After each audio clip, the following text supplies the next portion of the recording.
Well, hello there. Welcome to day 1434 of What's She Up To Now. Sharon Horne-Ellstrom here, documenting the journey as I transitioned from brick and mortar corporate world of businesses to the online world of business, and back and forth, just working with all different types of businesses now, both offline and online. In 2020 and 2021, I realized that my heart was not 100% in the online world. I've been in the offline world for over just about 5 decades now, and to just let that all go and only do things online didn't make sense to me. For a long time I believed, even though I wasn't doing it, that offline businesses should all have an online component, and 2020 proved that to me and millions of other people within a shadow of a doubt, with no shadow of a doubt, that we needed to have an online presence or a way to deliver and reach people in a digital remote way if we couldn't reach them in a physical way, if we couldn't be with them physically. And the businesses and the industries that made the transition to delivering their products and services in a digital format, think of speakers and coaches and businesses, entertainment businesses, entertainers, sports, that were absolutely devastated by being shut down. Those that have survived are those that did something in the interim that was different than they'd ever done before. They had to start anew. They had to start fresh, which was our idiom for Supersize Your Business today, to start anew. And I shared 10 ways that you can start anew, which I think is pretty valuable. They were written by a gentleman for people's personal life, but they're definitely applicable to business. Things like trying new things, don't be afraid of failure, talk to strangers, be willing to change, write a mission statement, a personal or business mission statement if you don't have one already, or revise the one you've got, or revamp and make sure the one you've got is still fitting today. Don't try to fit in, be yourself. Don't confuse having an opinion with having a thought. Opinions and thoughts are definitely not the same thing. Yeah, I could talk about that one for probably an hour. Don't try to be a perfectionist, be selfish, make sure that you're taking care of yourself and those you love and care about, and doing what you need to do to take care of yourself first, because that's the only way we can take care of other people, is if we make sure our mental health, our physical health, our financial health, etc., are all taken care of first. And then don't worry about things outside of yourself or the big picture of things outside of yourself. Control what you can control and celebrate the milestones as you are on the way to becoming what it is that you want to become. I guess it was a painful confession for the annual challenge this year.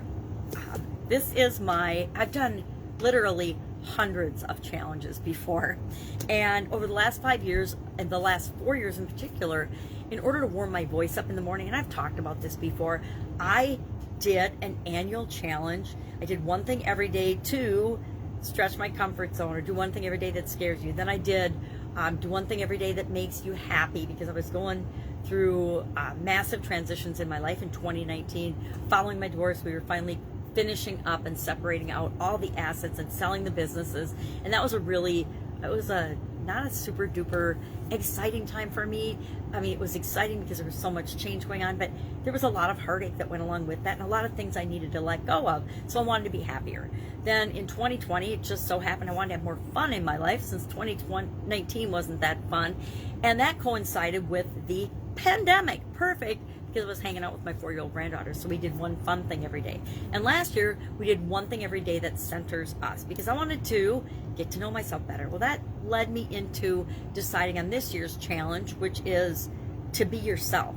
A 365-day challenge to really, really be yourself. And how do we go about that? Well, I decided there isn't a little journal book on that, so I was going to create my own, and I didn't plan it out ahead of time, even a broad spectrum review. I was just going to come up with the topic every day.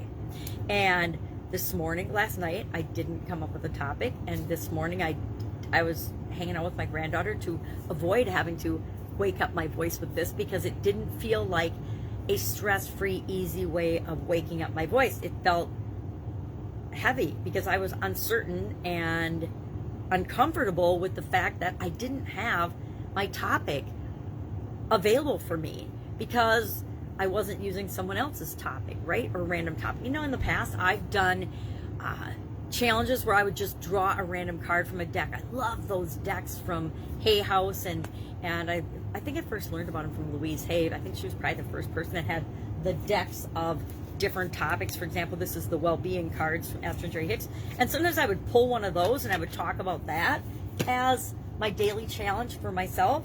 And that still gave me something as a frame of reference to talk from. So today, as I was looking at my blank page in my BU 365-day challenge notebook, which happens to say I do more of what makes you happy, I realized I was uncomfortable and I wasn't very happy. So I decided after yesterday's, which actually yesterday's was pretty good. I just introduced the topic and we talked about wants and don't wants and identity, our identity, and what we need to adopt and let go of, etc. And then today I was like, I do not feel comfortable just randomly picking a topic every day or even the night before and not having a big picture outline in my mind of what I want to talk about. It works for my Supersize Your Business because a long time ago, probably in, we're on, I don't even remember what day, we're at least probably 1,100 idioms in to idiom a day, and I pick an idiom and then I research it and I talk about that for Supersize Your Business and how it applies to your business. And that's my impromptu way of having a topic to deal with and make sure I'm keeping fresh ideas and fresh thoughts and fresh perspectives and different ways of thinking about things and what things mean with my business group. But for the annual challenge, it went to, in one day, from being something that was just, I didn't have to give it any thought. I never even did any preparation for it. I just opened the page of the book and shared it, and then we shared the action item. And then sometimes I'd do my action item on the video. Other times I would do it later in the day. But it was like a super no-brainer. And I need to, today, create some kind of a framework and structure for myself for the year, for the 365 days ahead of time. Now, I find it interesting that I need to do that because people talk about and have content calendars and all this stuff, and this is the first time I realized I need to map out and plan out my content ahead of time. I've never had a content calendar, and I'm kind of wishing that I was using my flip book, because I was going to just use my flip book. I wrote it in 2011, and I was just going to randomly select a page from that for the year. And if I would have done that, it would have been super easy, and that may very well be what I do next year. But this year, I already challenged myself to doing this. What happens when I have a challenge? I have to figure out how I'm going to rise to the challenge, because I said I was going to do it. So today will be my day of mapping out the structure for the 365 days. It won't be all the topics, it won't be all the structure, it won't be all the everything, but it will be at a minimum the 12 months, or if I have to break down some weeks because I want to cover more topics, of what I'm going to cover, what tools I want to share, what information, what main topics I want to cover, so I don't go in cold and not have anything that I want to talk about, because it stresses me out. And I want this to be a personal development, which, realizing I just learned something big about myself, that I like to have some kind of a framework that I'm following, not just complete chaos and no structure to my life.